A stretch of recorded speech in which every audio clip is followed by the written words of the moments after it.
Hi, I'm Erin Parker. I'm the Executive Director of the Indigenous Food and Agriculture Initiative. Released every 5 years, the Census agriculture data are critical in telling the story of agriculture, both its challenges and its successes. The Indigenous Food and Agriculture Initiative has been diving into the latest numbers released in February 2024, and I'm really excited to share some of what we've learned so far.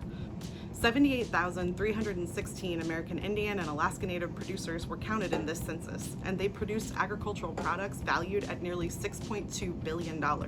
That's nearly double the $3.5 billion that were counted in the 2017 Census of Agriculture.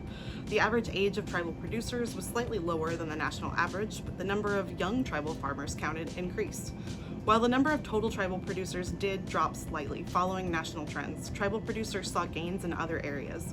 The number of total acres that tribal producers farm and ranch on increased by nearly 4 million acres, for a total of 63 million acres in tribal ag production.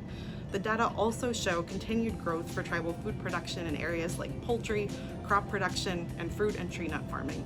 Meanwhile, beef cattle ranching continues to represent the largest percentage of Indian country's ag production at 39% of all tribal farms. The Census of Agriculture is a reminder of the significant economic impact Indian country food and agriculture has, as well as the incredible variety of agricultural products that tribal producers work hard to grow, raise, and harvest every year. We know that work remains to improve the Census of Agriculture so that it paints a more complete picture of Indian country ag. Addressing these challenges requires a collaborative approach involving tribal leaders, government agencies, Native organizations, and all of Indian country's producers.